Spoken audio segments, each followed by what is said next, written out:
እያንዳንዳችንን ለእያንዳንዳችን ህይወት ህመም ሊሆን ይችላል እንቅፋት ቤተሰብ አካባቢ ያለ ነገር ሊሆን ይችላል ብዙ ነገር እናንተ ታውቁታላችሁ እንዲህ ወደ ኋላ የሚጎትት ነገር እንቅፋት የሆነ ነገር ወደፊት መራመድ እንዳይቻል ከኢየሱስ ክርስቶስ ጋራ መሄድ እንዳይቻል የሚያስቆም ነገር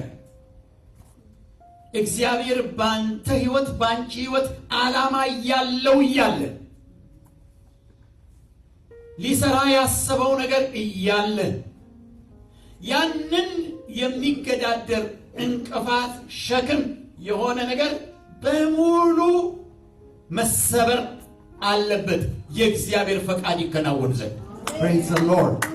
So whatever problems or stumbling blocks we find our way, whether it be sickness, whether it be a family situation, praise the Lord, all of it is if what we see as a stumbling block has to be removed because God has put a purpose to do his work in us and that work cannot be done unless the stumbling blocks are removed. ስለዚህ እግዚአብሔር የሚያደርገው ነገር በሙሉ ለኔ የሚያደርገው ነገር ሁሉ ለራሱ ዓላማ ነው የሚያደርገው So whatever God does for each one of us, he does it for his purpose.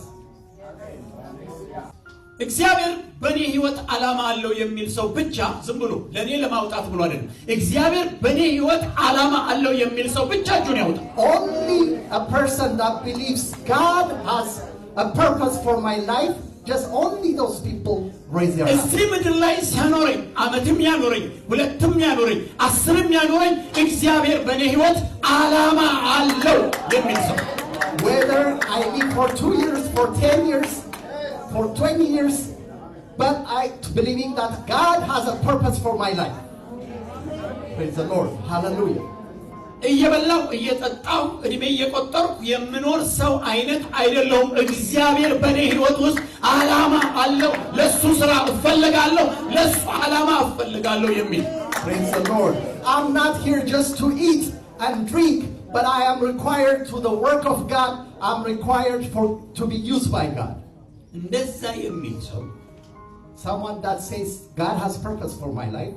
ይሄ ማለት ምንድነው እግዚአብሔር የሚያሸክመኝ ቀንበር አለ ማለት ነው This means that God is going to have a yoke that I have to carry.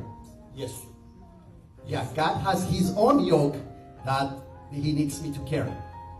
ስለዚህ ሁለት ቀንበር መሸከም አይቻልም It is impossible for us to carry two type of yokes. ስለዚህ ያለዛኛው ራሳችንን የምንሰጥ ከሆነ ለእግዚአብሔር If